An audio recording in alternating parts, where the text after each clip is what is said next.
Hi everyone, welcome to the Spokane Film Project Locations panel. My name is Maddie Cattle and I'll be your host today. Today we'll be diving into the mysterious and critical department of locations. So to start us off, let's meet our panelists. And guys, how about you tell us a little bit about your film career and how you ended up in locations. Pete, why don't you start us off? Okay. Basically, I've always wanted to be in film since I was a teenager back in New Jersey, but then I segued and got into photography and spent 20 plus years there. Then once North by Northwest Productions started making movies here in Spokane, I have a makeup artist friend, Julie Farley, who would let me get onto sets and kind of watch some of the filming. And then I met Vince DeFelice, the production designer, and he is pretty big in encouraging new people to come on board at times. And then I read in 2006 that they were going to be making Home of the Brave with Samuel Jackson, Jessica Biel. So I asked him if there was any spots on, and he said, yeah, I think so. So I started as a art PA at the tender age of 45. Spent 2 years in the art department, mostly as a set dresser. And then in 2008, the current at the time line producer, Misha Jakubczak, asked if I would take a stab at locations on a film called Give 'Em Hell Alone. So I said, sure, because I didn't have any other options at the time. And here I've been 13 years later. So cool. Yeah. Herman, can you introduce yourself and tell us a little bit about your film career? Sure, of course. I'm Herman Esau. I'm from Seattle.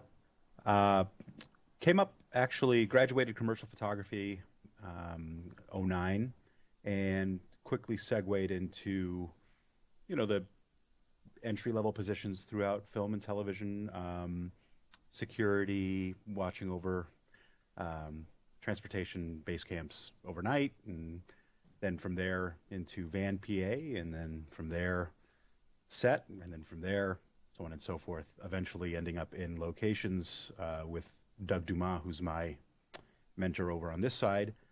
And, trial by fire, made some mistakes, learned some lessons, and over time really directed a lot of my attention towards scouting, which is frankly probably my favorite thing to do in film and television. But I'm a Teamster over here, and transportation, locations, and up until recently, COVID compliance. But hopefully we can put that to bed sometime soon. That's me. Awesome. Saisi, how about you introduce yourself, please? Hi, sure. I'm Saisi Jang, and from the San Francisco Bay Area, and I've been in the film business for about 25 years. I actually was in school and in business with a marketing major, and I went to I basically had friends that were actors from high school before that, and they got into acting, and they were doing student films, and they started asking if I can help out for the low budget indies. So I did, and I ended up doing some coordinating and some production managing in low budget. And then, I was at a friend's gathering, and a location manager, a friend of hers, overheard that I can speak Chinese, and that I was bilingual, and he actually, asked me. He's like, can you? And I didn't know who he was, and he actually asked me. He's like, can you like meet me on Saturday? In an alley, at 6 o'clock in the morning. And I was like, what? So I asked him to hold on. And I went over to my friend and said, this guy's asking me to meet him in an alley, at 6 o'clock in the morning. And she's like, oh, him? Yeah, he's a location manager and scout. He's fine. He's legit. So she's like, go ahead and meet him. And so I ended up meeting him there. And he wanted to close the alley. He goes, I want to close the alley, block everybody's driveway in this alley, and put rain towers. Back then we had rain towers on each rooftop and make it rain. And I was like, okay, how do I do that? So he kind of talked to me, and he said, go and knock on each door. So I ended up doing it, and I got what he wanted. And then word spread that I was bilingual and I knew how to do some locations. And that's how I got into locations. So everybody started calling me. Wow, And it's been 5 years. that's awesome. It's a great story. So that leads into our next question, which was everyone here, it didn't seem like everyone started in locations. So how did your other experiences help you do locations? Saucy?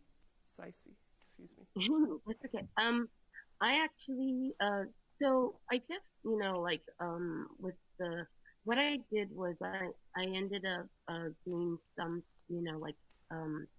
I was coordinating and I did some PAing just to, when I got into the studio films, just to kind of get a feel of what it was kind of about. So I wanted to, find out what, film was in the studio films and union shoots. So I think, every little thing that you learn kind of helps you. Every position you can get into kind of helps you. And with locations, I think with the coordinating background, I think it helped me to kind of get to know some of the equipment, that the other departments might rent or use, like, grips with their lifts and the C-stands and all that kind of stuff. And then with the lighting, I got to kind of know what generators they were using. So it kind of helped me a little bit for each department and what they kind of, need or what their craft is and what they use. So that kind of helped me out, I think, and troubleshooting. Oh, yeah, I'm sure. Yeah. What about you, Herman? About the same, to be honest with you. I think it's pretty essential that you have a sense of the totality of what a production is. You could be thrown into something and not really know the extent to which it impacts another department. And I think it's really a good idea to go through a few departments, if at all possible, so that you get a sense of the scale of the work and the demands per department. So I would, like I said, I would PA. I have, photography experience, so that also includes some grip, some lighting. I get what they might need. Was never in art department like Pete, so maybe he could speak to that. But transportation, production, getting a sense of the tone, the texture. I think all of that is really critical. It forms sort of the bedrock of understanding the pace and the demands of the entire show, and it gives you a sense of the scope, and it really informs how you choose places that you may want to select as options because you recognize what the limitations may be. So I think it's helped a lot to be on the bottom rungs and then sort of ascend into a place. And I think I encourage people to do that frequently. People that are new to film, everyone has the idea that I want to be a producer. I want to be a director. I want to be the screenwriter, but also get a sense of film. Start somewhere, and you'll find some pleasant surprises about what you actually are drawn to or are good at. Too true. Pete? I agree with Herman as far as you should get an overall consensus of the different departments and all that.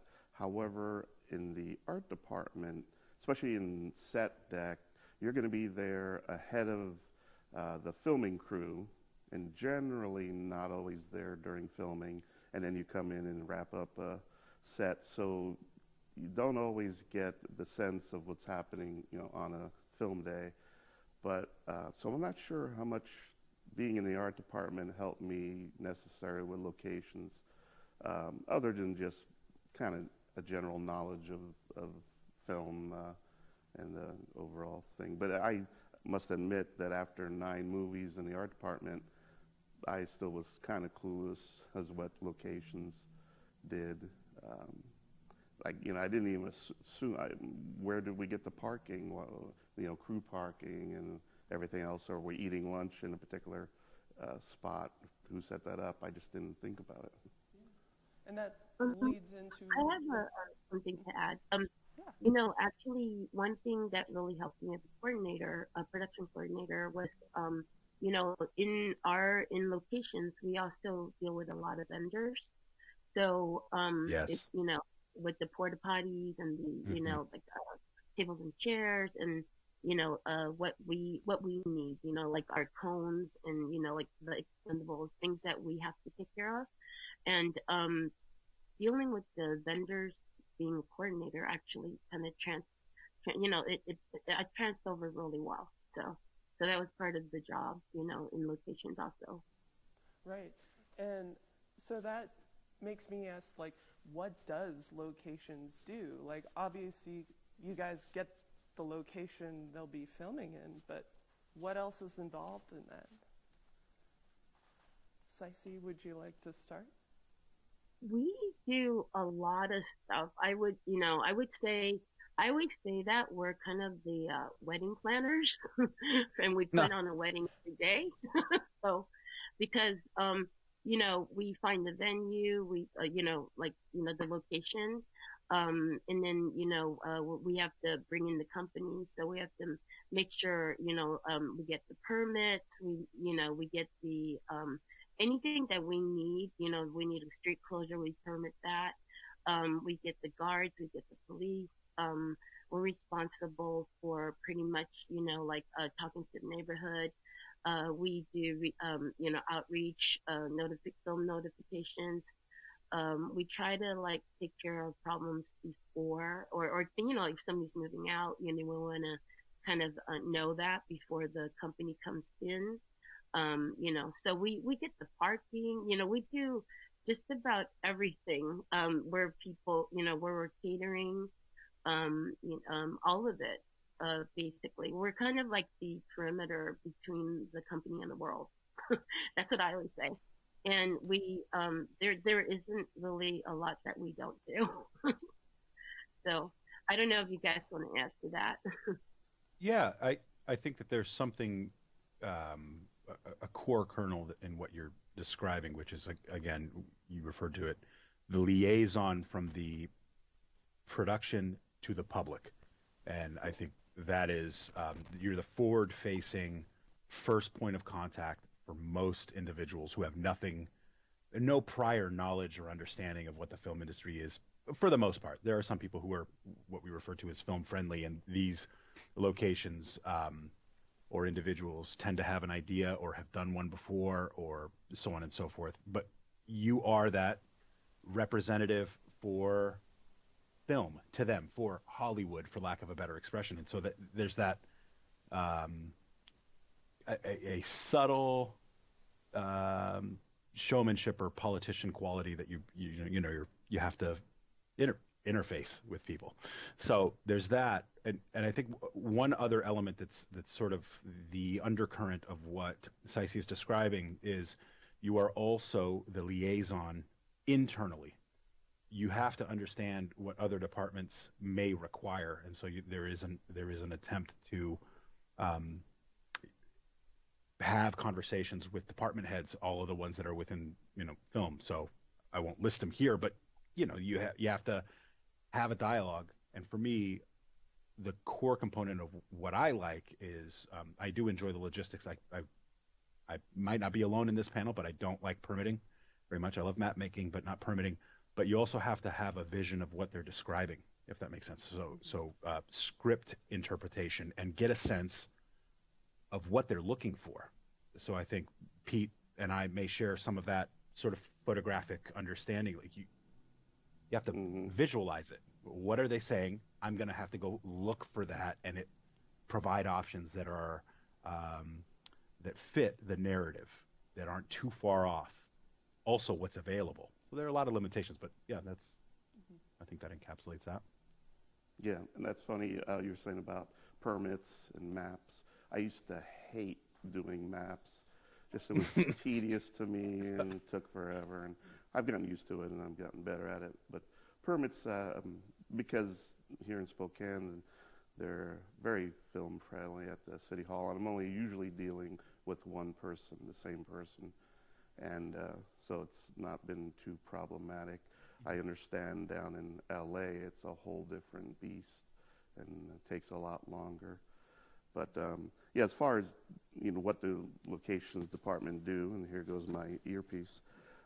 I just always thought of it as basically we're facilitating all the logistics to have a film run as smoothly as possible, and it encompasses everything that you were talking about, permits and road control if it's necessary, and all of that. But then all the basic needs of crew parking and base camp parking and truck parking, and then bathrooms and lunch spots and supplies for some of that, and it's quite all encompassing. Wow. Yes. Yeah. So with that in mind, when you look at a script, like what are the things you're looking for and noting, and how is it that different from other departments? Sure.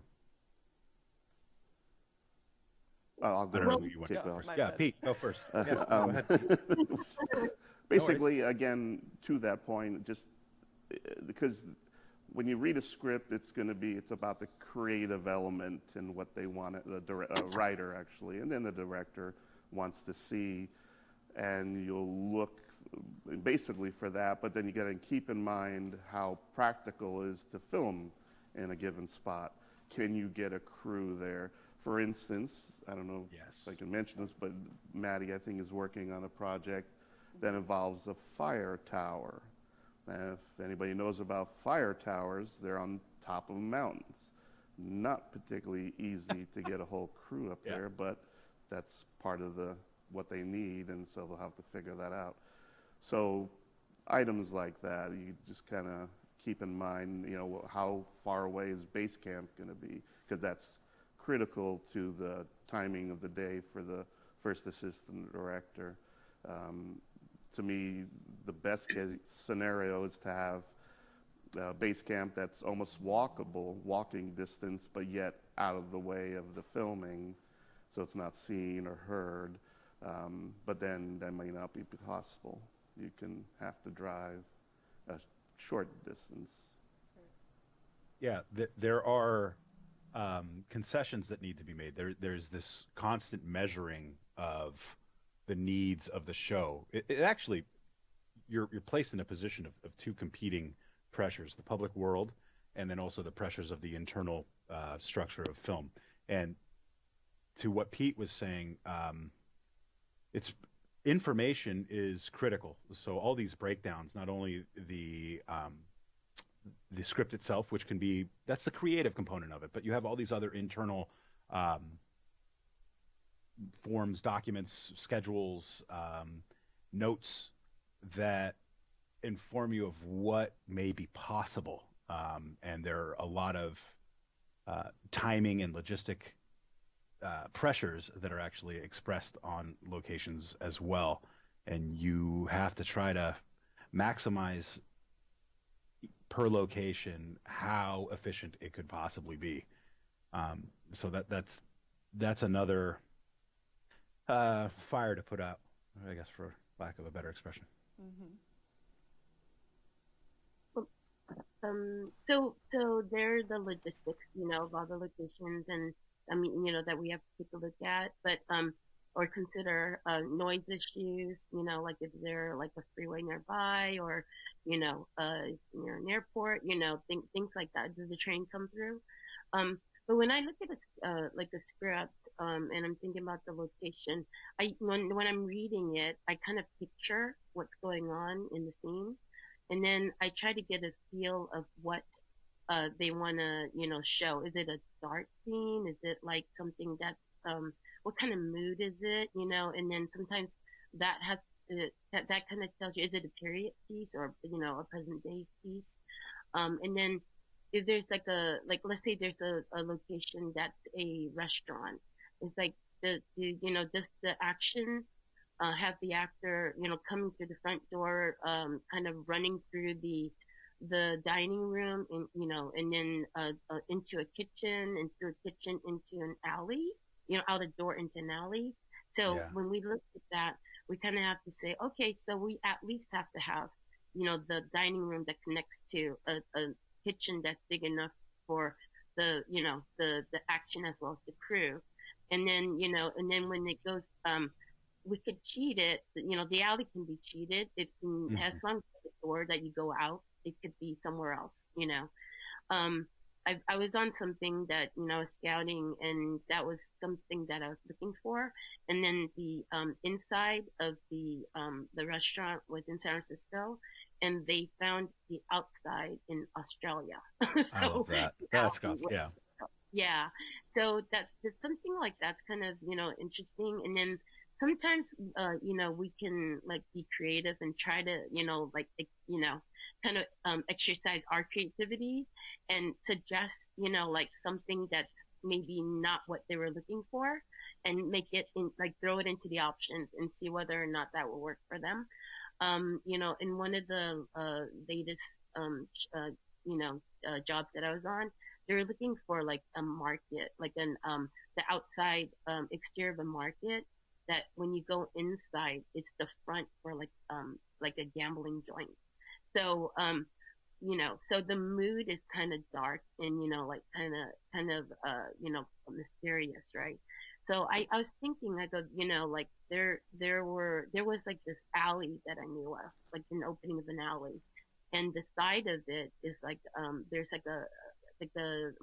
kind of like a grocery store market, and basically I kind of suggested, I go, that might be more, like one of the choices that, if you want to take a look and see if that's an option.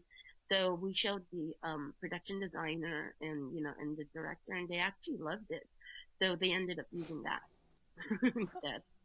That's a Yeah. great. You're actually there's something in what you're saying that I think is really important here as well, and that is you're drawing upon your experience to some degree or another. So if you're from a place, you have a better understanding theoretically that of what that environment may be, and hopefully you're living in the place that you're scouting. For the most part, I know that people, I haven't done them personally, but there are scouts that travel with location managers and they're sent out and so on and so forth. That seems, like cold scouting and figuring out the most difficult being homes, insides of homes. But you're drawing on, hopefully you love your city or town or region, and then you're drawing on everything that you've seen. So you sort of also have to be an explorer.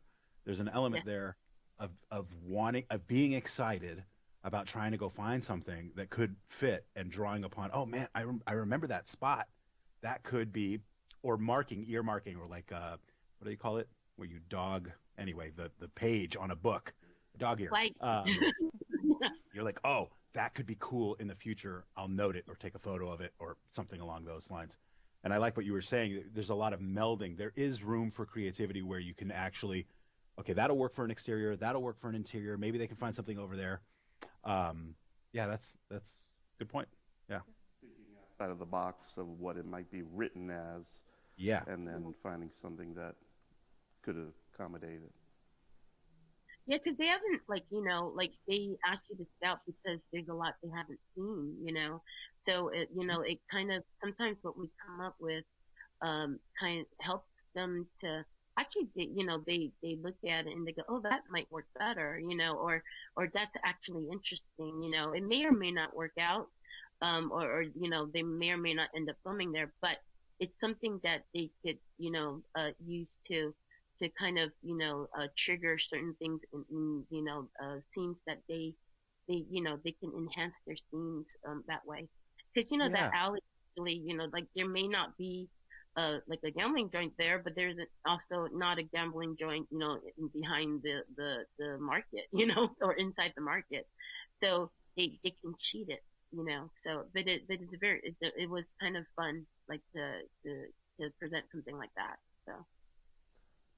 Yeah, so you guys talked a lot about scouting, but what does like the locations process look like? Like, let's say you scout, you find a place. How do you go about that from there? I'll let Pete go first. Oh, Yeah. okay. So basically, yes, you're going to scout based on what the script calls for, and then if you think you found some good options, then you're going to be showing photos to generally the director and some other aspects, to maybe the art department, production designer, and they're going to approve or not approve or want to look more into that. One little thing I think I've heard somewhere in the past is basically if a location looks great for what they want, but if you can't get it, don't show it, because that, I mean, if there's just no way you're going to be able to, Great point. Get that, then there's no point, because then you're just teasing the directors and the rest of them. But anyway, so then you find these spots, and then you talk to the owners or managers, whoever's in charge of it, and see if they're willing. And if they're at least, into the idea, you don't have to start getting into any, brass tacks about how much and all. You should give them a general idea, if you know how long you're going to need it for and all that. But let them know some key things is that you'll provide insurance. There's some locations I've come upon that really don't care about a fee, but they want to know that you have liability insurance cover them. That's very key, and that's probably something of an issue for new filmmakers who are trying to do something on a little budget or no budget, because insurance isn't particularly cheap. Then you let them know that there is a location fee involved, and also a location contract that will spell out everything as far as how long you're going to be there and in and out and all involved. You can pick up from there. Yeah, that is usually where I fit. I think that if you don't mind, I think there's something to be discussed here, which is actually the structure of locations. Not everyone does every single job within locations. You usually have a lead, and then you have either a key assistant location manager, and then a couple or one or two or three, who knows how many assistant location managers, and then you'll have either locations PAs who do notifying, or a scout who's tangential or reports primarily only to the lead location manager. So some of this is what location managers do, and then all these other subsets of locations do certain aspects. Like some will are stronger, and hopefully you're actually fitting people within their skill set into aspects of the location's apparatus.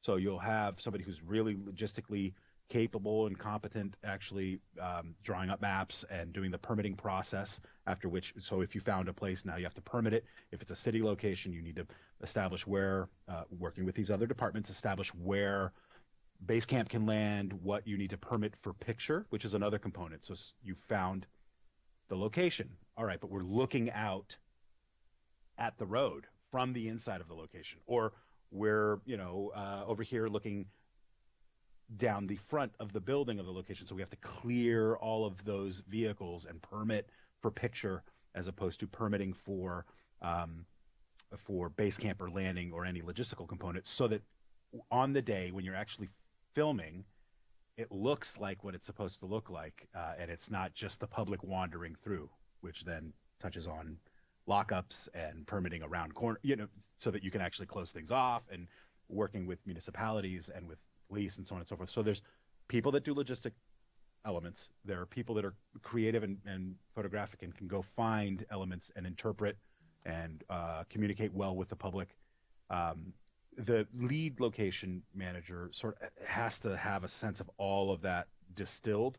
But I would say, and you can correct me if your experiences are different, but in my experience, the key assistant location manager actually takes on quite a substantial amount of the order, freeing up the lead location manager to do a little bit more of the interfacing potentially with departments. And there's a lot of pressure placed upon the key to facilitate all of these elements that go into successfully securing a location.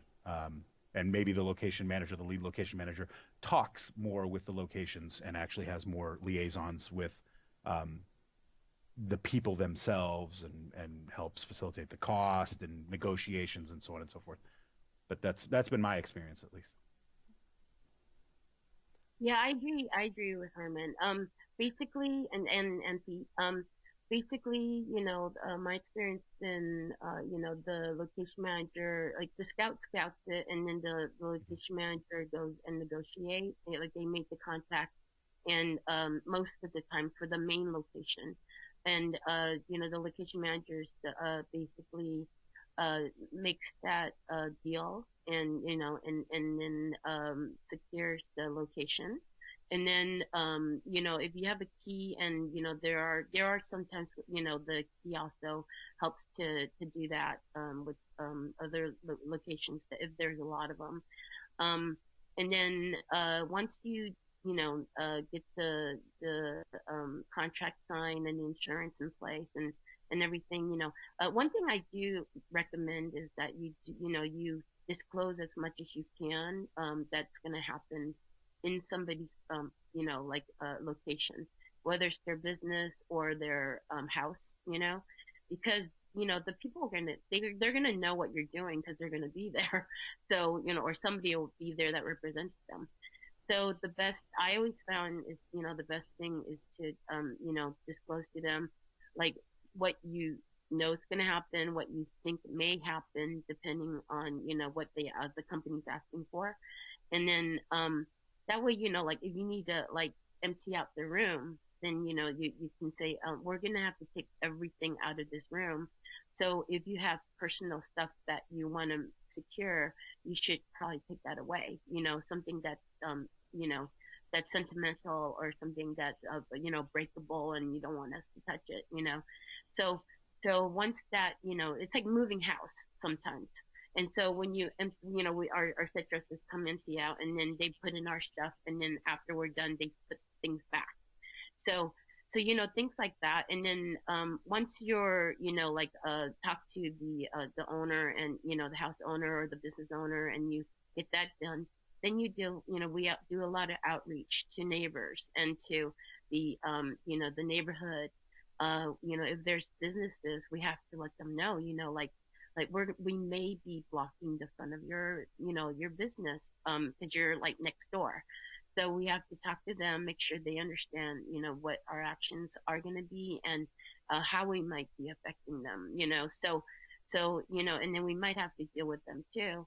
And then with the like neighborhoods, like residential neighborhoods, when we were filming there, sometimes we have to basically do neighborhood meetings, because if it's something like we're going to be there for multiple days, quite a long time, or we're filming like a stunt or something big like explosions or something, or gunfire, all of that kind of stuff, or with emergency vehicles, I want to make sure everybody knows that it's not real, that it's all simulated. So that's a great point.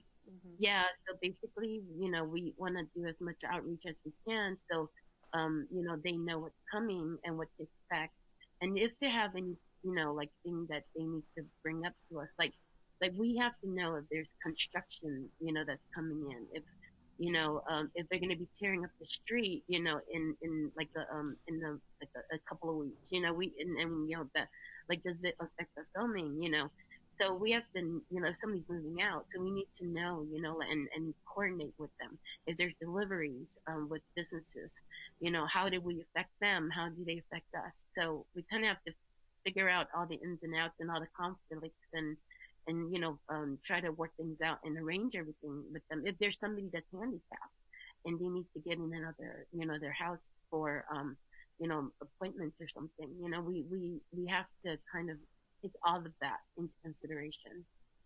So a question that actually, if you don't mind, just sort of getting a sense of, you were mentioning full transparency of which I actually subscribe to a lot in life in general. But I'm curious, when you're talking about disclosing, and something, it gets to something that Pete was also hinting at, is I found that bombarding people with literally everything that could happen for the general public, when you're making an initial contact, can be really overwhelming, or can seem like an extraordinary amount of stuff. Do you find that you ease into disclosing information in chunks, or do you genuinely, when you encounter somebody, just give them the full meal deal about everything all in one fell swoop?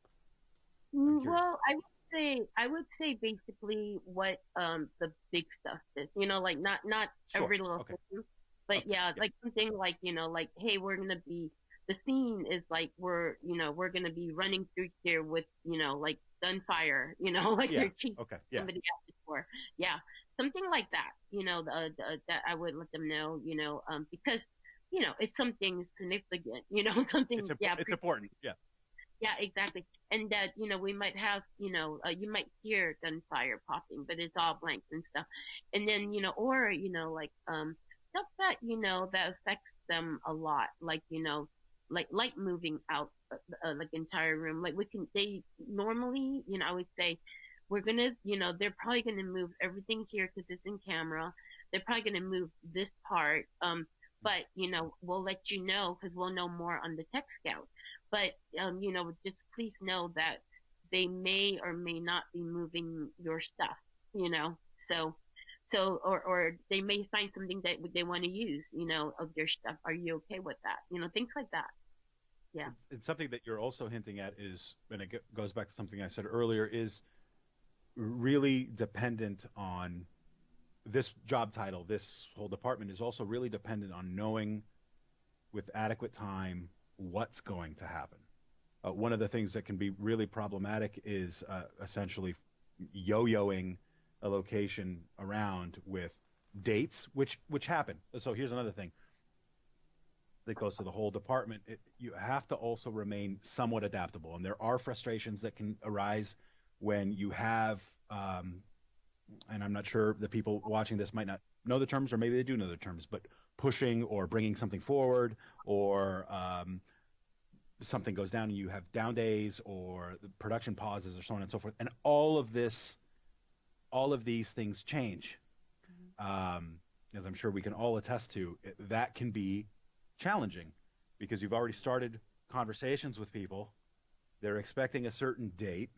They're expecting a certain amount of inconvenience, and not only are governmental institutions informed of when, these private institutions are informed of when, all of this is set in motion, and then something significant has to change, which happens. So in that, anyone who wants to do locations, to the best of their ability, it needs to be adaptable. And there are genuine frustrations that can arise, and the public can be bothered.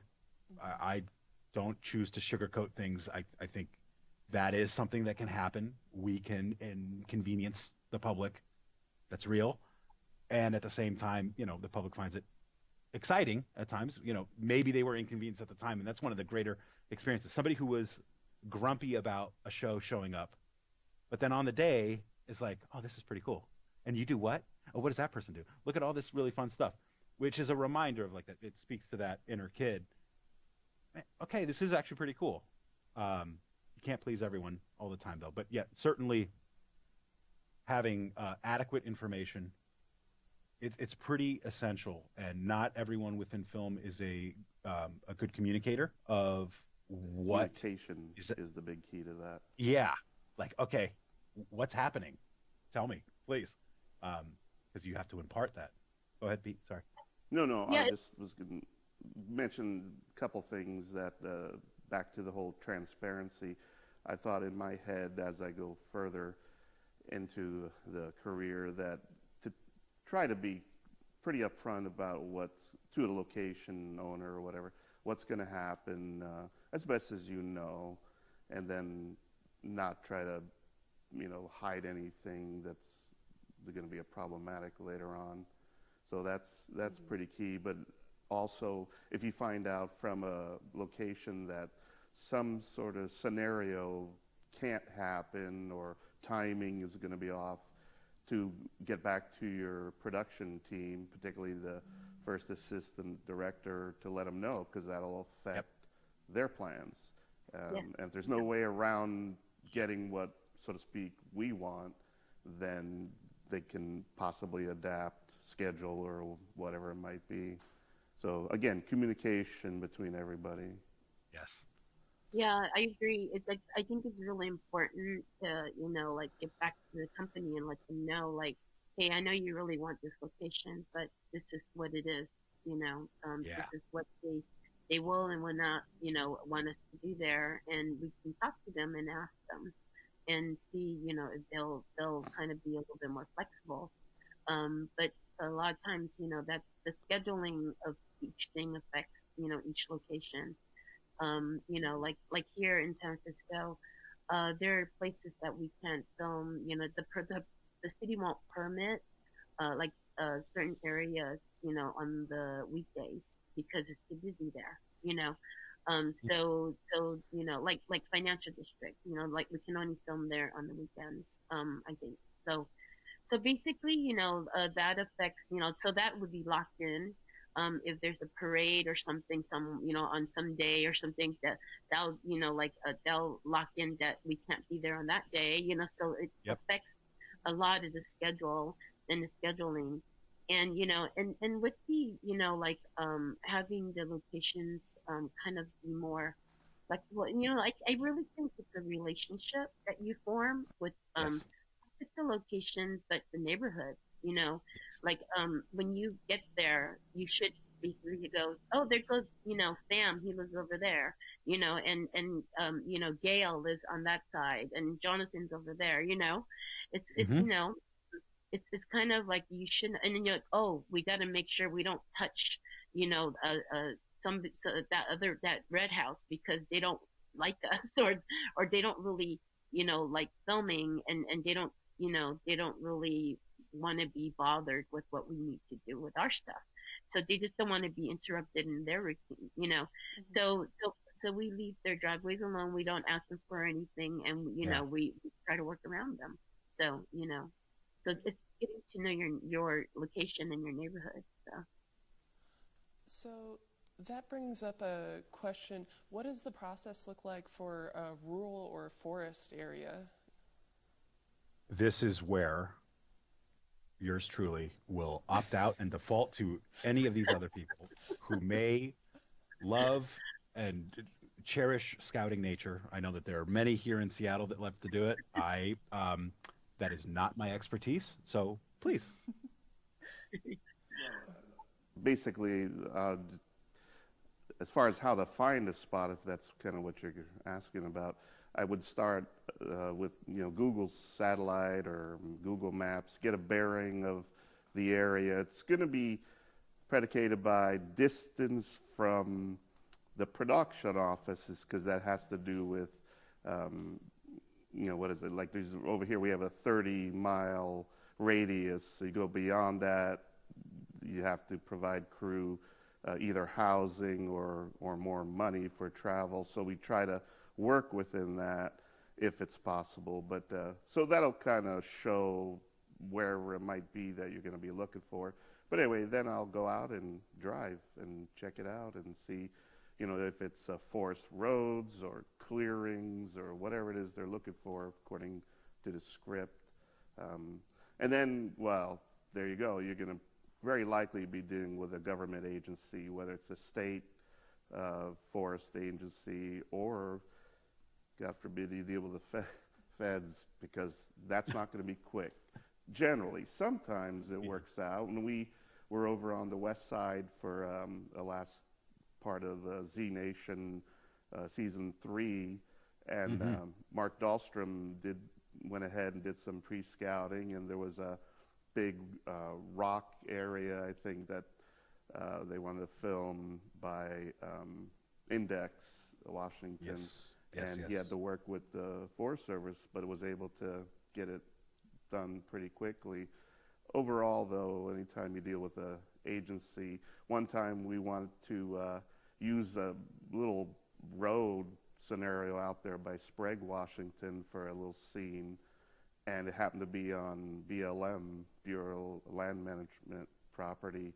So I went to the office back here in Spokane and just started the question, and one guy said, "Oh my God, no, that's going to take at least a month. We got to do studies, and also, and we're just going to be walking down a little road that people used to shoot on, and but that's how it is. So, as far as that kind of thing, it's probably going to take more time to get permitted if you're in a government-owned facility or land." Right. That's something recently I was scouting and I was looking around and we found a location that could work in a meadow, clearing. At least that's what we thought on the satellite. And then I go out there and it's a pond.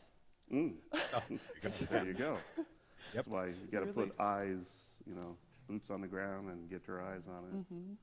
Yeah, we don't really have, rural and like a lot of forests here, in the San Francisco Bay Area. But we do, I think the scouts tend to go out to, like any kind of ranch or farm. They have a lot of, that kind of basically sometimes they go to Petaluma, like areas like that, that have ranches and farmhouses and farms and stuff.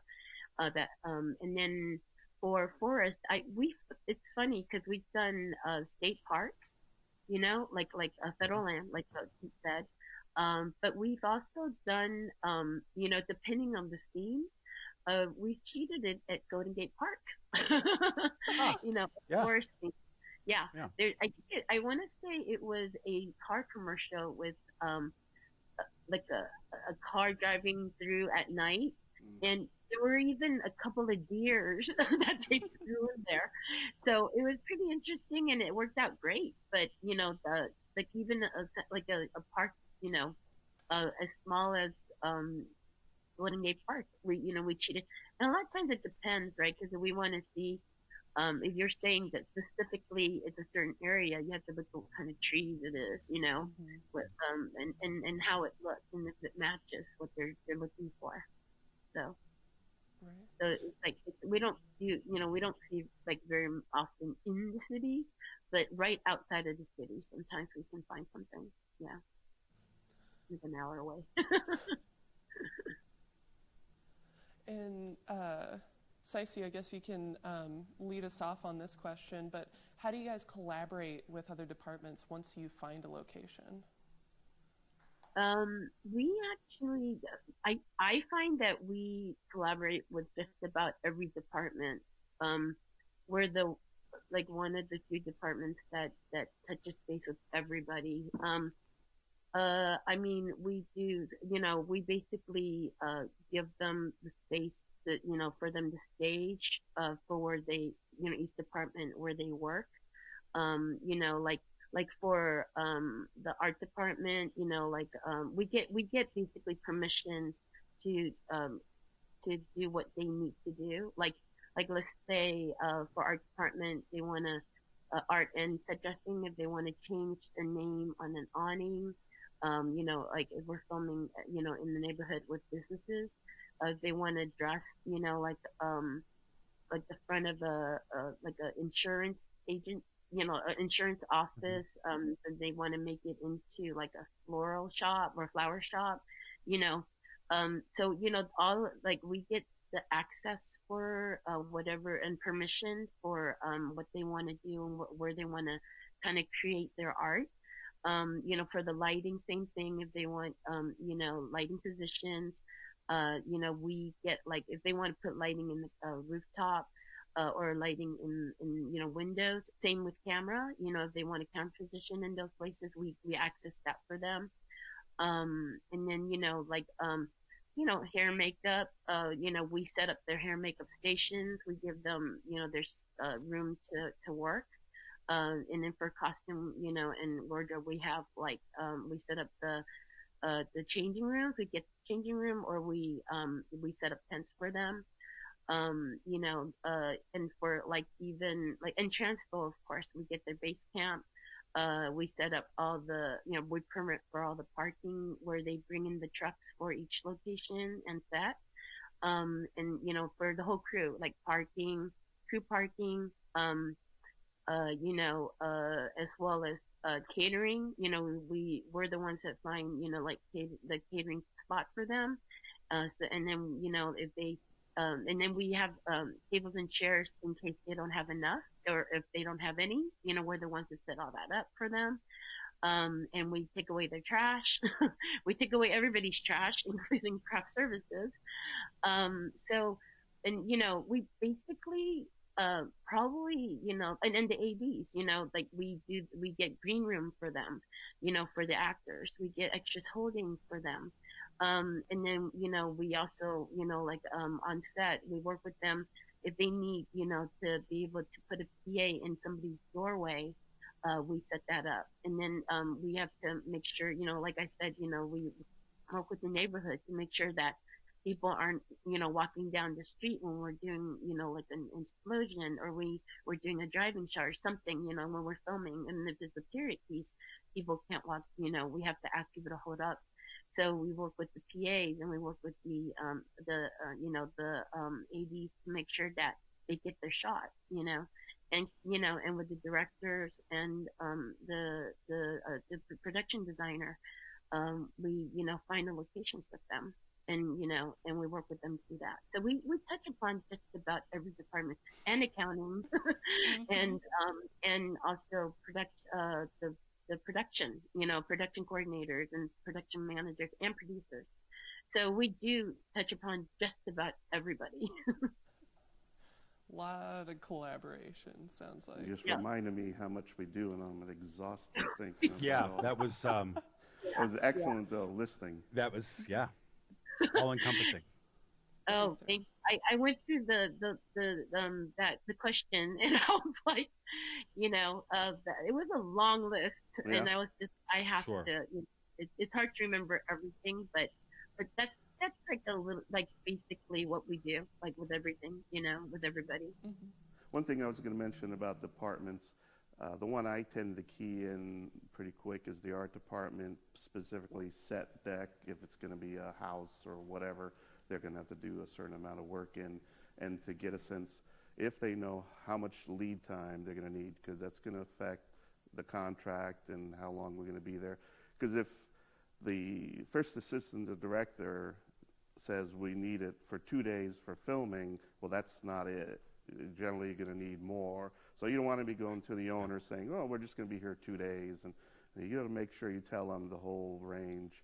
And it could be 2 to 3 days prior to that, and maybe a day or so or two afterwards for them to strike the set and return it to the original condition. So you got to keep that all in mind. But the art department is who I initially key into. Just like Saisi was saying, all the others are going to be involved one way or another. One that you may not always think about unless you work in locations is going to be the sound department. And you try to mitigate that maybe ahead of time, but it might come up on the day. If you've got refrigerators or freezers or any kind of mechanical or HVAC, and you try to find out ahead of time if that can be shut down. In a big environment like a school or something, a lot of times they'll say no, because it's just too problematic to their system, and the sound department just kind of has to live with that. But then if you're going to be shutting down somebody's fridge or freezer, well, they got to move all that food somewhere, so you got to think about all that too. Mm-hmm. Something in all of that, if I may, is adequate support. You have I haven't been on a show with two major leads and then a giant apparatus, but I've been on some big ones where the locations department is a substantial amount of people, because everything that Cicey mentioned, coupled with Pete's talking about, and the sense that people would be getting from this, is that it's a lot. I mean, look at some of these notebooks. I'm sure Pete and Cicey could show you, like endless notes of things that are going to be impacted that need to be taken into consideration. So adequate support within a location department is essential. So if you're a producer watching this, or somebody who can affect the staffing, it's a lot. And you can imagine lots of sleepless nights or minimal sleep nights where, you put in 12 hours, but you're 16, 17, 18 hours worth of emails, notes, adaptations, documents, insurance, communications, text messaging. I mean, it just is it's a lot. It's a behemoth. Wow. So, And just want to add one thing, and I don't want to sound woes of me, but in the productions I've been used to here in Spokane, unfortunately, I don't get that staff that you talk about, Herman. So I've kind of done most of that, and actually, when I do have an assistant, which hopefully is mostly the case, they're mostly there for the on-the-day, on-set. We always need a location person when the filmings happen in case of anything, whatever's going on.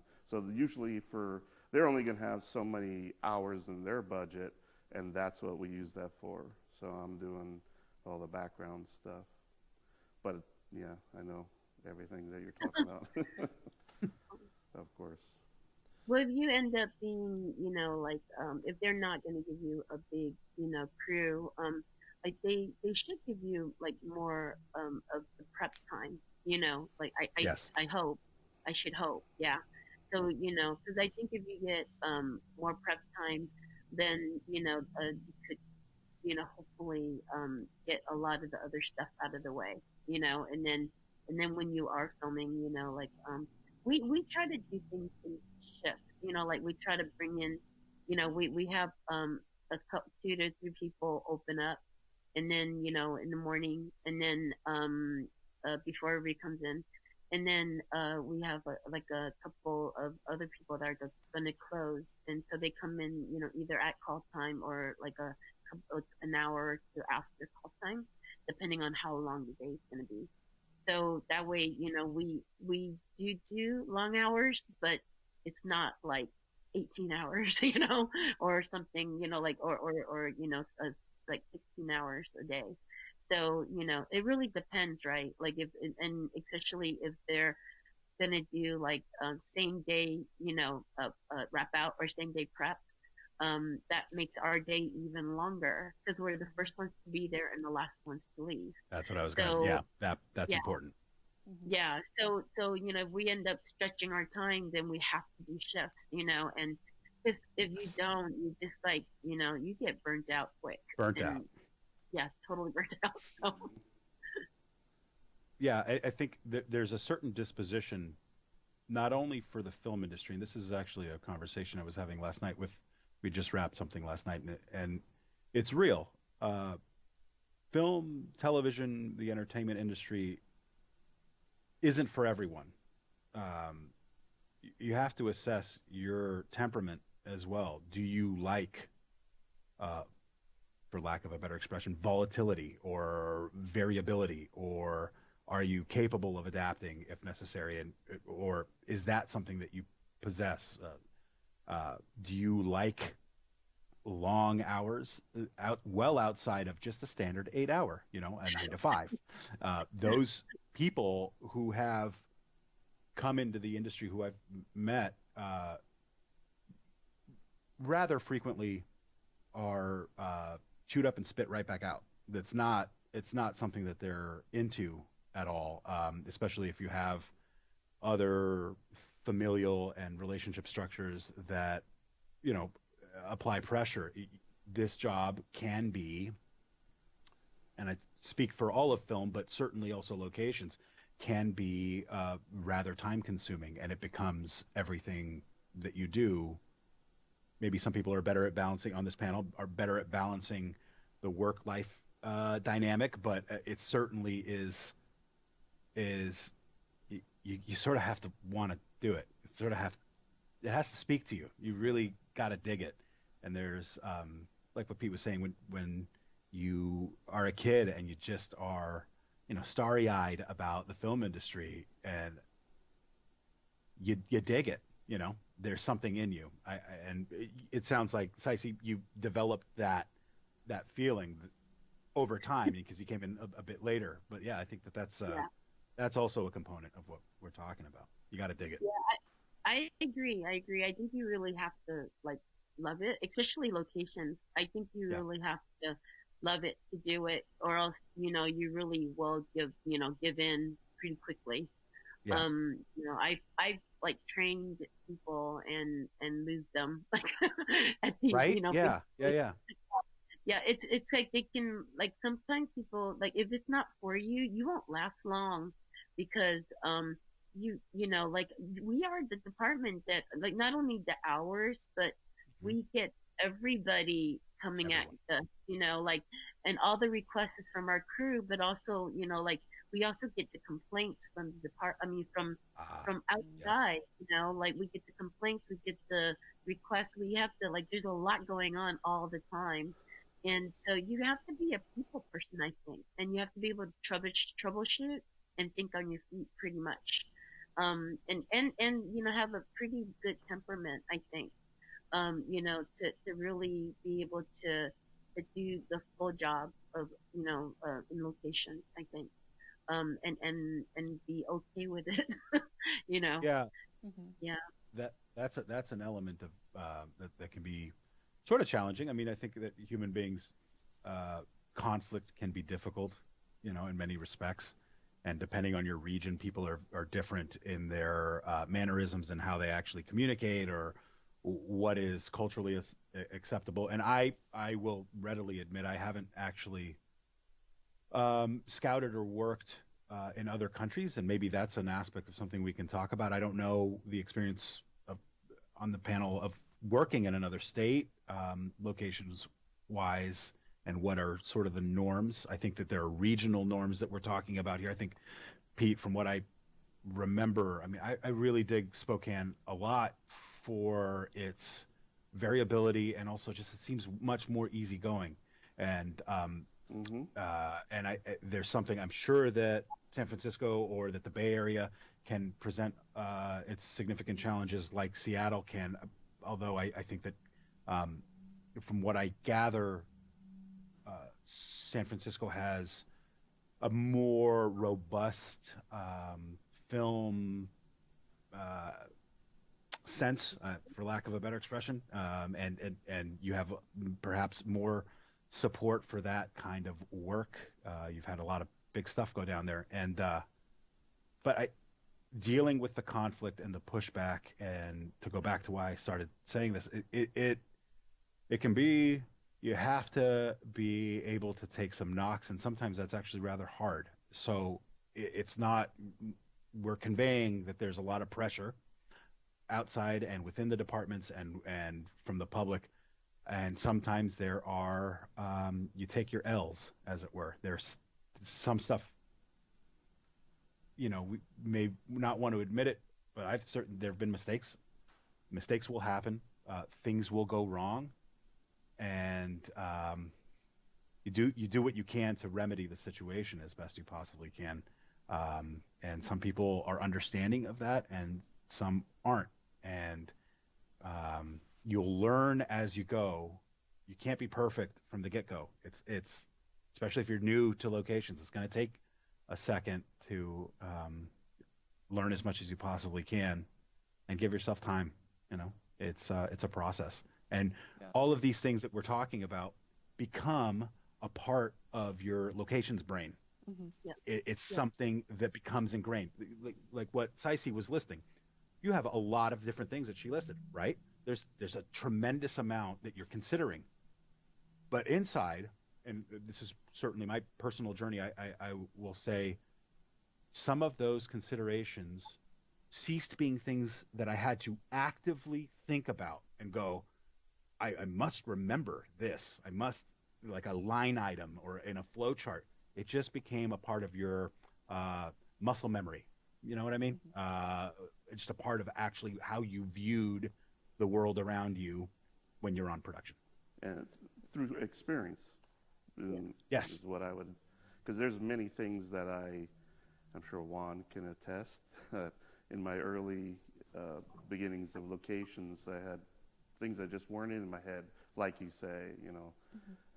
And then as the years go on, and you just think about those things. Okay, where's this going to be? What are you going to do with that? Garbage, all the things that you need to think about.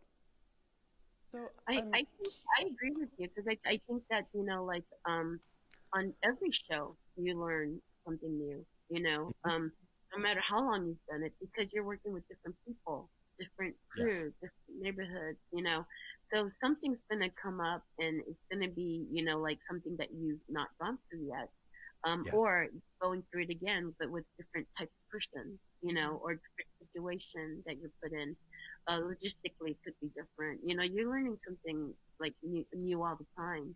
I think, you know, it's the same job, like what we need to do and what we need to provide is the same, but also that does change, because it depends on the budget of the shoot, right? That's a good point. Yeah.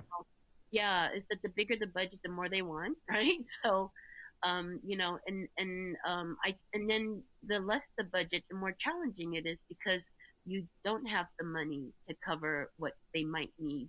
Bingo. So you have to be more creative, and you have to be more resourceful, and you know, and try to find and have stuff work out for the company, you know, without the like a lot of resources, money wise, you know, financially. So, you know, and I agree. Yeah, your experience, you know, really make you who you are, and you know, like you kind of like go through these things where, you know, like these experiences that aren't normal sometimes, you know, like but I do think every city, no matter where you're in, has different districts or different, you know, areas that will be easier, and some will be much harder, because you know, like it depends. I think, you know, like but I think that's true in most cities, I think, and counties. You know, of course, you know, depending on what kind of shot if you're out in a, you know, meadow, you're not going to be bothering anybody. And if that's all you're doing in that you know, in that city, or county, you know, then you definitely don't have to deal with as many people. It might just be, you know, the county itself, or the city, or, you know, maybe one owner or two owners or something like that, you know, where depending on where you are. But having said that, the city halls, you know, like the permitting process may take a lot longer than it does in the city, like in San Francisco, you know, because they don't, you know, they're more like a town, or you know, like a small town setup, you know, and sometimes it's a lot longer. That's a good point, actually. You come across some of these circumstances where the support structure of government in that region has never dealt with what you're talking about at all. So you'll find there's some really fun little, and I'm sure all of us can attest to it, like these fun little offices where all of a sudden you're saying, this is what we want to do, this is what, and there's this sort of dumbfounded, like, what are you talking about? What is it that you want to do? Because all they deal with is like construction permits, or, you know, road closures or things like that. So they don't really even know how to integrate what you're talking about doing. And they have to, like, we'll get back to you or call back later, because I don't really know who to direct you to. I don't have, so there's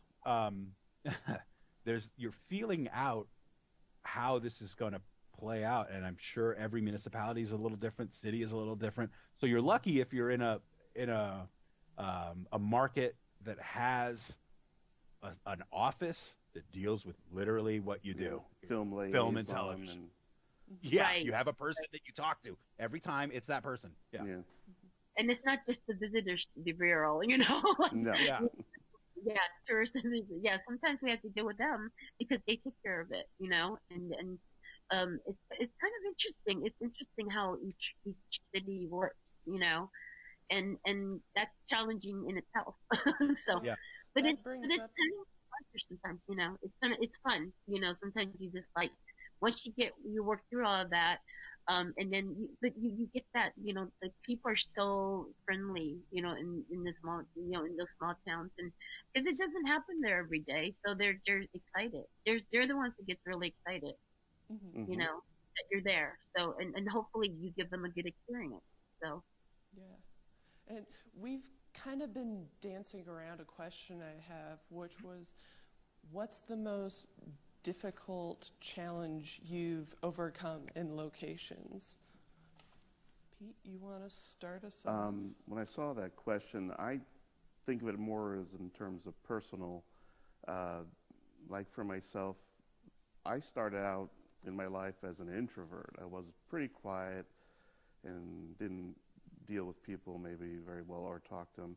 And this has pushed me out of that and not being fearful sometimes of just, approaching somebody or to ask them what I need to do.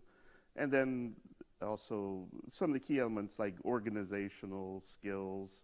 I think I've developed that a bit better than I used to have. And also staying on task and task management.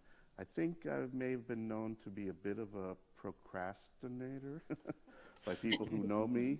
And I think hopefully I've been able to kind of get a better handle on that. And certainly for the important things, like I say, if there's any information that's going to affect any bit of it, you get it out there. You talk to whoever you need to know or who needs to know, and then and get it, rectified. But so I guess when you say the challenges, I don't think specifically about, what happened on a certain show, because there's always going to, just like everybody's been talking about, there's going to be all kinds of things that come up on the day or whenever, and it all, to me, just blends together as dealing with the locations. But I think of that question in terms of what I've overcome on myself to do the job.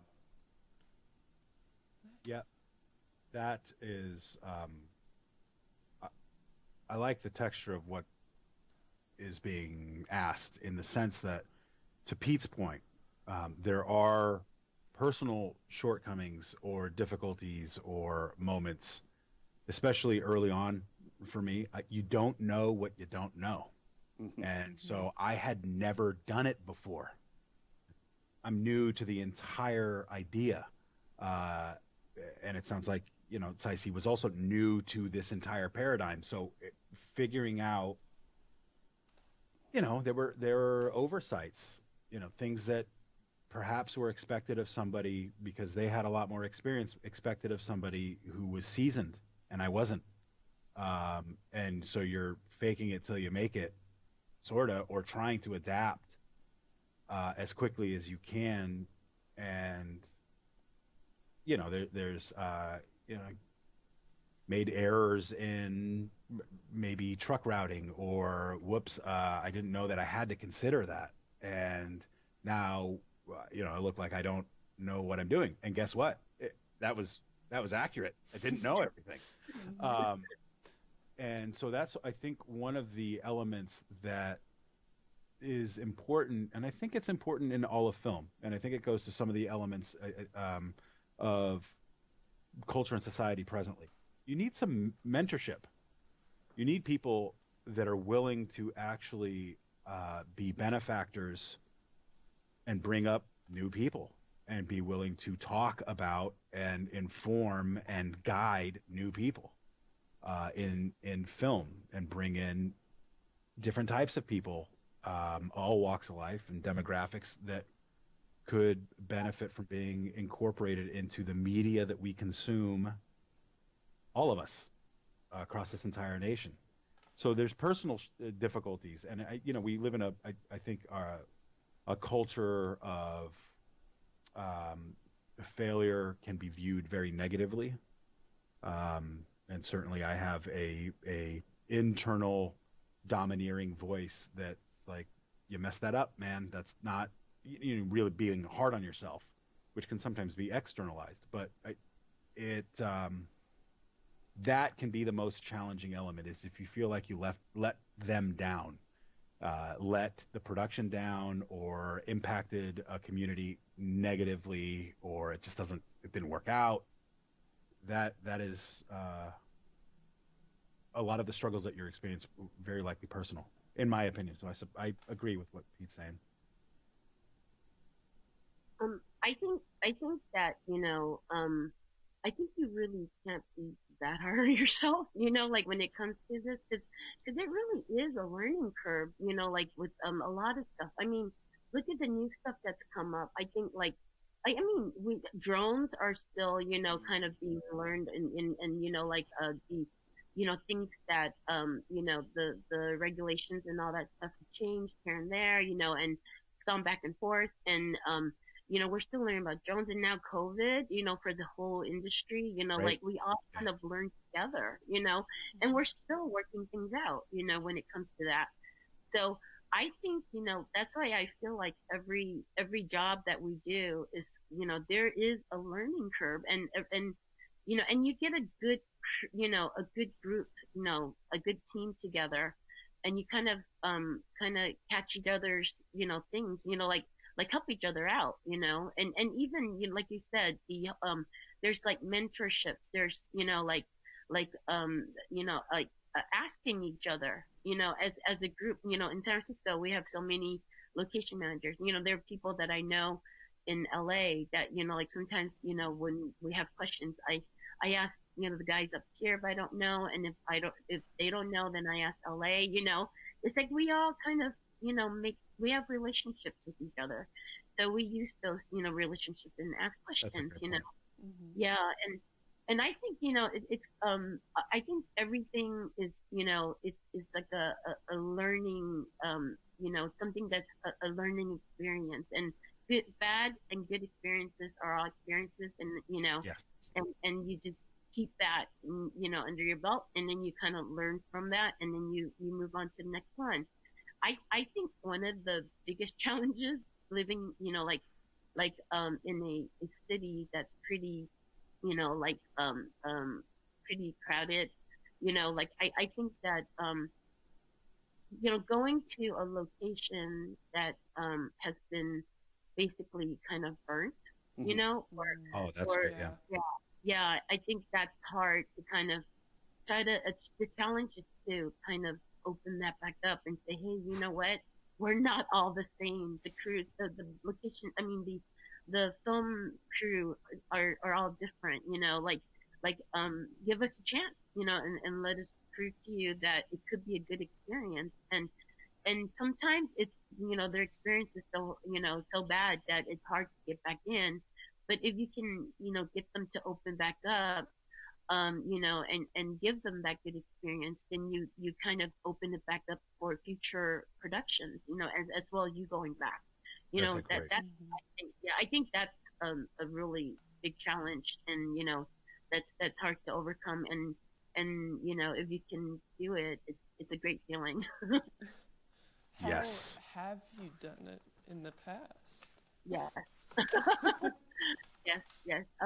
It's happened because there are also locations, in San Francisco, and Bay Area, but mainly San Francisco. There's many icons, like there's a thing of the Golden Gate Bridge, the what do you call it, Transamerica Building.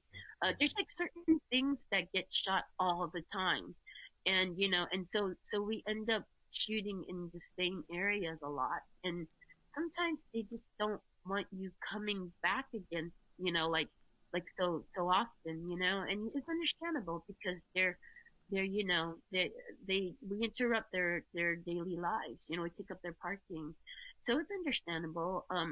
But when you get a crew in there that that don't live here, that are not locals, and possibly may have kind of overstayed their welcome, or Hmm. spoke to the neighborhood not so nicely, or something like that, it makes it makes it's hard to kind of take that impression off of that, the neighborhood, we're not gonna do that. We're not gonna be, blocking your driveway. We're not gonna be, like laughing and talking really loud under your window while you're sleeping at night. Like there's things like that that happened, before, and then we have to kind of go back in and say, hey, give us a chance, and we definitely wish, be respectful and show you, like how it could be done. So I have one last question. I just got the signal that we'll be going into Q&A. But Okay. Our last question is, so there's a neighbor mowing the lawn down the street. There's a dog barking. Something's making noise. How do you handle that with your location? Well, say that again, Pete. I said my assistant. There you go. Yeah. That's a little bit of honesty right there, but Yeah. but you basically just have to go, ask and see if they'll stop what they're doing. It's not, to be honest, not my favorite part of the whole job. No. Like you've got roofers working on a roof; they got a job to do. Correct. But you want to ask them to stop doing their work so we could do our work. Sometimes you can mitigate it by putting a PA with them, and they will agree to just stop for the short amount of time for filming and then move on. But that's how I've handled it. Yeah, actually, this is a point of convergence where the previous question, like we're guests. Essentially, one of the elements that we're getting at here is that we are passing through, and hopefully the experience of passing through is good. So for the community that you're involved with, and when you have moments like that, where you have a roofer or somebody who's power washing or any number of things, certainly what I've found is that money greases wheels well, and if you have extra capital to expend on, like, hey, is there something I can offer you to cease this, or are you able to work with us? A lot of times the money has helped in doing that, and that's not always the case. And so you ask nicely, but you're only asking, and that's something that unfortunately for ADs, sound in particular, production in general, can be really difficult to stomach, because there's this this base reaction internally, psychologically, that we own the environment that we're in. We don't own anything. We're being allowed the opportunity to be there by XYZ number of, this entire community, all of these people. So there's a lot of negotiating that can happen, which can sometimes be rather challenging. Stopping somebody from doing their job, you'll get some pushback, and that can be prolonged conversations. And then you also have to let your production team know this is what's actually happening. This person, like what Saisi was talking about, there's a parade happening down the road, or there's an event at 7:00 at night. We gotta be taillights at 6 to make sure that everything can get out of here. So it's this constant back and forth communication between the public and your internal team. Absolutely. Saisi, anything to add before we move to Q&A? Sure. Yeah, I mean, hopefully, you'll catch a lot of the that kind of work or sound problems, like those kind of issues in your prep. Hopefully you get in, adequate enough time to go and know the neighborhood, get to know everybody, and know that that person has a dog, or that person needs to have their, lawn mowed, a certain day. Hopefully you'll know that ahead of time and arrange something else with them. But if something happens like that, I mean, because like if they have dogs and they're a problem, and they put their dogs in the front yard all the time and bark every time somebody's there, with like 100 people there, they're gonna bark. So, I mean, we could offer something like a doggy hotel, for the day, or or if they're mowing the lawn, like we could say, hey, can you break, can you do that, wait until we break for lunch, and do that, you'll have an hour if that works for you, something like that. I think all we can do is ask. Ask, yeah. Right. All we can do is ask them nicely and try to, talk to them, work around them. Sometimes, like if we have two more shots, we'll just go there and talk to them. And while they're talking to us, we're like, roll, roll, roll, like Yeah, 100%. Oh, that's good. your shot, we try to delay them for a little bit or just kind of chat and say, hey, why don't you come and take a look at what we're doing? Mhm. Invite Also them good. over. Yeah. So if it's an okay thing to do, and we can let them see the scene, they could come and take Yeah. a look and kind of preoccupy them, involve them with what we're doing maybe. But if it's a big construction that's, that they're doing, and, sometimes we do have to prearrange and say, hey, is it possible for you guys to, go work on something else, or that's not so loud, that Yeah. there's always something they could do. That's something different. If they absolutely can't, then we may have to, work on our side and say, okay, sorry, we can't do anything about that, loud sawing sound. There's nothing we can do about it. So they have to ADR it. ADR. Yeah. Yeah, exactly. We That's work it. Yeah. with it. Excuse me, Yeah. also, don't forget about sometimes the power of cash. A little bit Yeah. of money, Yeah, to that Uh-huh. point. you know. And which also, just to what she said, like, this, like the doggy daycare, for example. This is money. Yeah. You're talking about money. Right, So that's what I right. meant. Generally, having budgetary resources available to you to facilitate mitigating some of these problems. Hmm. That's what you're talking about, is having money set aside for that. Yeah. Might not be Yeah. paying someone cash in hand, but Oh yeah, it's, how do it we is. how do we Yeah. address Cash in hand is kind of a last resort, I Mhm. think, for us. Yeah. Because, like the next time you go there, the next crew that goes there, they're going to say, hey, like they paid me last time. And that's what happens sometimes. And we're like, well, sorry, we can't do that. Like sometimes you can't afford that, on Mhm. lower. So you kind of try to do as much as you can, and do that as a last resort, Yeah. So Yeah. I'm gonna cut us off here Yeah, sure. because we are ready for Q&A. Right. I'm gonna throw it on over to Juan Mas. Yes. Hey, guys. So here's the first question. I'll throw it out to the group.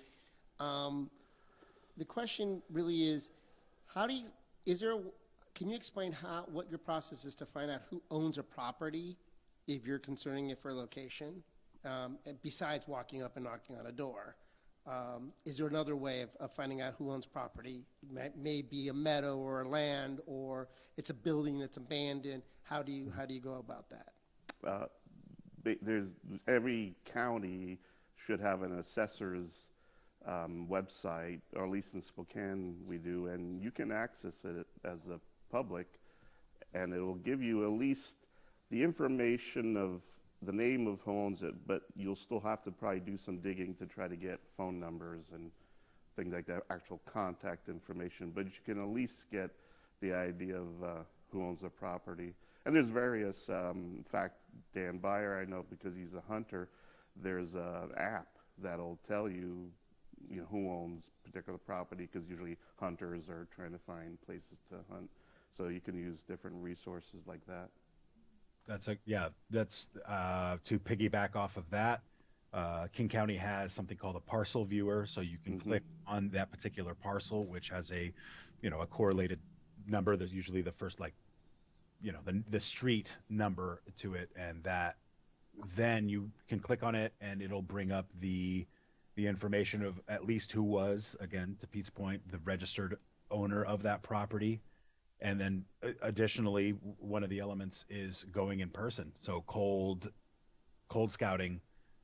I scout a lot of homes, trying to find new homes, and you might knock on that door and actually speak with them directly. Again, since I don't really do a lot of wilderness stuff or rural areas, like that sounds great. Use the tools that you have available to you. And I mean, Google can actually be rather helpful, as well as government sites can be really helpful. Yeah, I agree with that, and and yeah, we see the assessors too, and like you asked other scouts too that may have scouted those places Yes. before, Right. and sometimes we kind of share information that way, but also I do think it's very effective to like stalk people, like should basically stand there and stay in that in that neighborhood and either the person that comes home or to that house or a neighbor, you can usually get some information that way, and you leave a note with your information Hmm. That's saying also that good. I've Yes. done that. you leave a letter, leave your information and ask them to please like get in touch with you. So, One thing I'll make point to that real quickly. It's amazing how the power of a business card. You would think, yeah, you could get a business card printed anybody, but people seem to respect that. And if you don't have one, you seem a little less legit.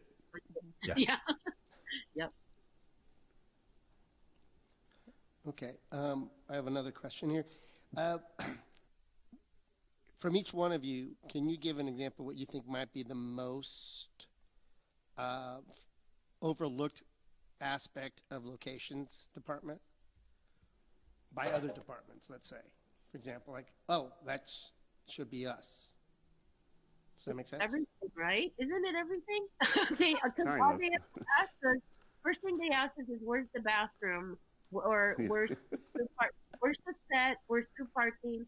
Where's the bathroom? And where's catering? That's all they would Hmm. ask. Where's You lunch? know, yeah, exactly. I, And I think I don't know, but they know we do a lot of other stuff. I think that's going to be a little bit dictated by how long the other crew members been on set Right. or worked. The more experience they've had and been around sets, they're going to know a better idea of what locations does. Not all, not all the tentacles that go out and everything we do, but a general idea, I think. Okay, this next one's a little bit more complicated. So they want to get an understanding of like location fees and how they work. But those of us in the industry understand it's all budget based, right? Yes. So maybe the question be more, how do you handle the budget? Are you given a slump amount for location fees and then you have to figure out how to make that work? Or how is it you approach the finance aspect of your department? You go, Herman. Yeah, that can actually be. So if it's a hard and fast number that you've been provided, and that's pretty much it, and that's the cap, there have been times where I've tried to negotiate something or inform them of a number that might seem appropriate that falls below that, because if you have to go up and you already know what your cap is, there's nowhere else, there's no more up. That's it. So there is an element of trust with your production team, your UPM, your producers, whomever, to they're letting you know what you have available to you. And if you're parsing that out over a number of locations, you have to figure out how to make that money go as long as it possibly can, because that's one of the things you have to think about. There are other fees associated with a location. There's not just there's the fee that you're offering your principal location where you're filming, but as Cicey has mentioned, and Pete, you have base camp, so that's another. So are we getting a lot? So that's another fee associated with that location. Is there a nearby banquet hall? Okay, so now that's yet another location fee associated with that general location where we're feeding people. And then, we need that driveway for craft services. So now you're offering that component. So these fees can actually, and then the permit. So you have a permit and you're taking up parking, and then so it's per parking, at least in Seattle, it's per marked spot. There's a lot. I think it's easy to quickly forget how much money is necessary to make a film. It's a substantial amount, and it does balloon and turn into a Venn diagram real fast, where all of these things are affecting that one principal task. But yeah, knowing how much money you have available to you. I'm not always disclosed. They don't always disclose with me budget, like give me your whole department budget breakdown, and that's not something I tend to be involved in as readily. Again, I like to scout a lot more, so I'm providing options in that regard. So maybe Cicey can add more, or Pete. I know, like, basically, the location manager usually comes up with the budget for the entire, all the locations, entire show. And, it's kind of hard because, they would have to account for, each location. We have to, what Herman just said, we have to, talk about, is there like one base camp for, and are we moving that day to another location? Like there's a lot that you have to think about. And like police, do we need, how many police do we need? And are we going to close the street? We need to close down the street. Then, we'll need more locations. More, police. So there's a lot of things, but there are like basics per location. It is the, basically catering, green room, extras holding, group parking. There's certain things that are set that you'll know that you'll Yes. need. So basically, you can probably look at the script and think about what you have an idea of where you may be offering up. Where we're going to be filming, and then with the locations, you'll know, like, okay, they'll probably couple this with this on the same day. Depending on like the pages that they have to get through. Things like that. So they have to look at just about everything. And then I've had location managers, like on shows that kind of like we distribute, each assign locations to different keys. And so they'll say, okay, so for this location, what do you think your budget's going to be? So I'll look at it and I'll say, okay, well, you already know how much it is for the main location. So for all the supporting stuff, this is what I'm going to need. So basically, like it's kind of a thing like that. Like I'll tell them, like the manager, like what I'll need in each of these locations that I'm in charge of. They'll put all that together. They'll talk to the coordinator who's doing all the vendors, like okay, so find out. We basically know how much it is for, like a police officer. They're 4 hours, minimum. And so our rangers, so we know some of the prices, the permitting, like the prices that we already know, like some of the prices, the fees and stuff that will, that will be charged. Some of it we already know. So we kind of, put all that experience into the budgeting, and then they come up with it, and then they estimate, and that's what they.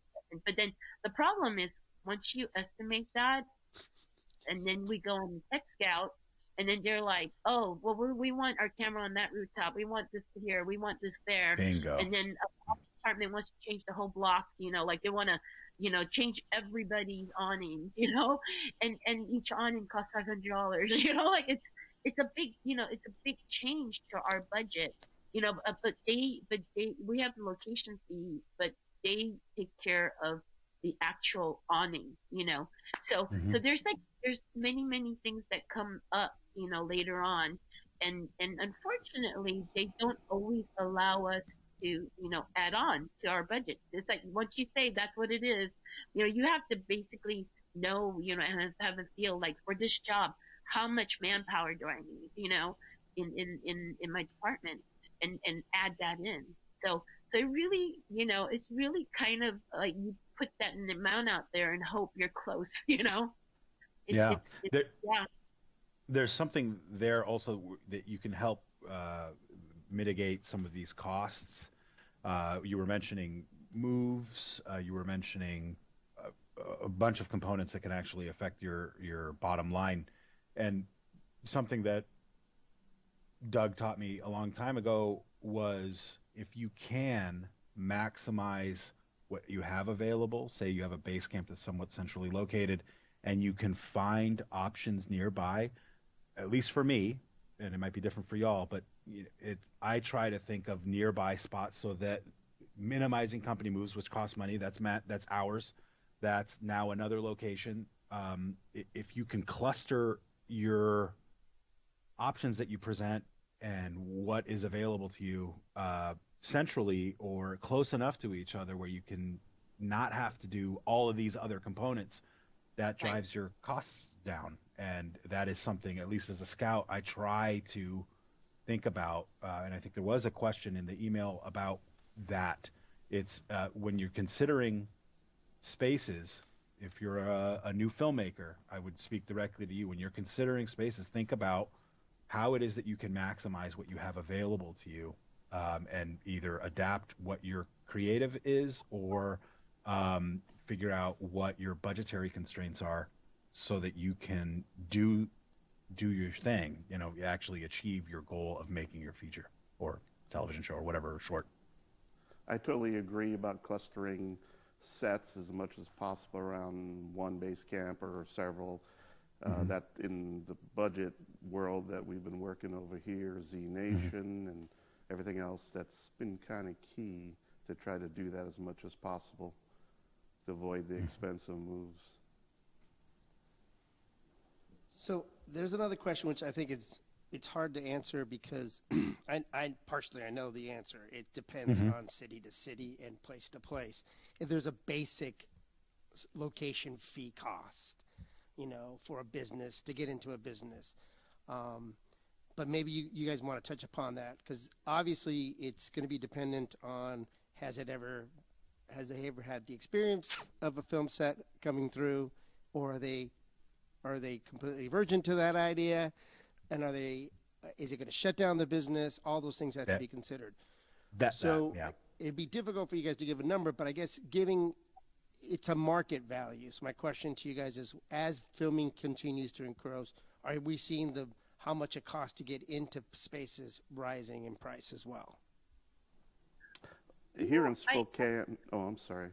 No, go ahead. Here in Spokane, and back to the original question about fees and all, in my experience, it's usually been dictated to me how much per day is available. So me too. Have that to go off of. But that doesn't always mean that's going to be the case. Some places, like maybe a school district or whatever other established business, will have their fee.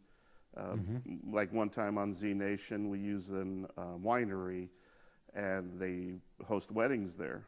And so they have an established fee for the use of their place for the day, and we just had to abide by that. And it was close to $5,000, I think, which is kind of on the higher end for here in Spokane.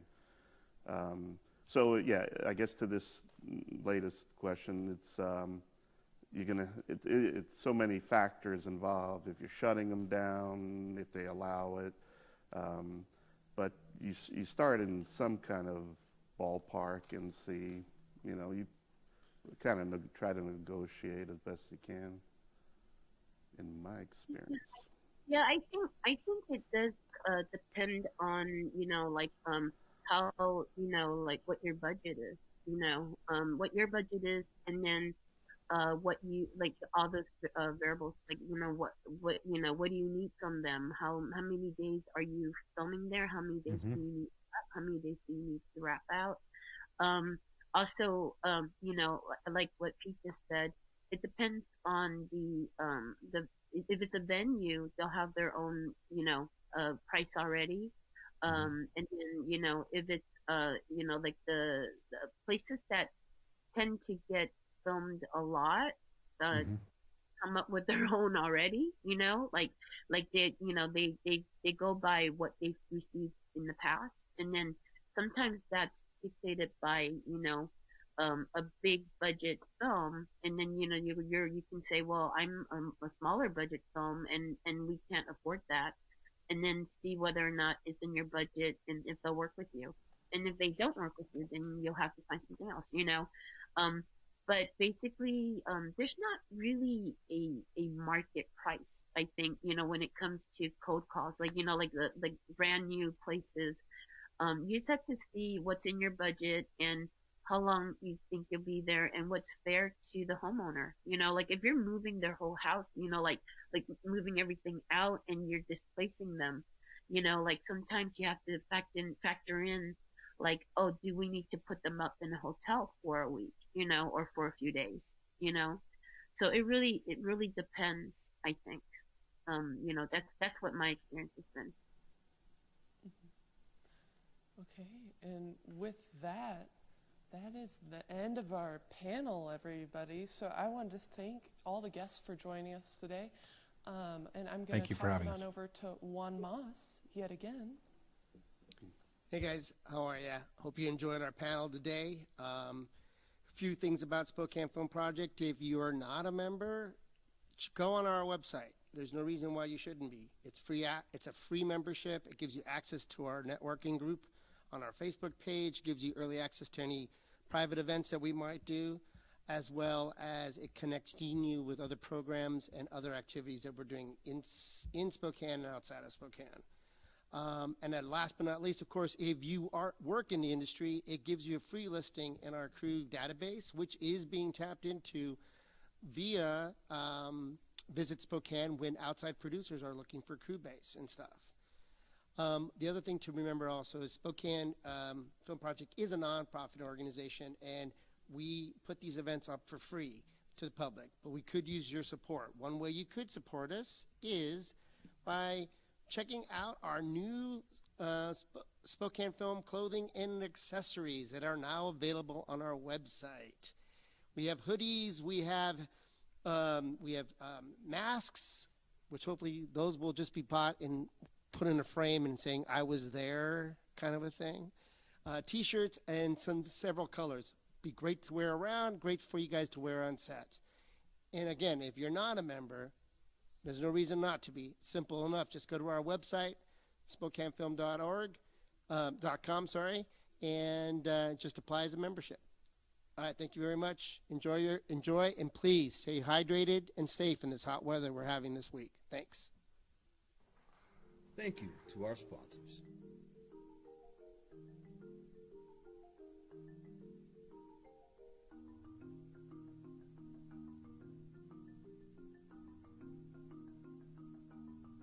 This program is made possible by the support of a Saga grant from Spokane Arts. This has been a Spokane Film Project production in association with CMTV.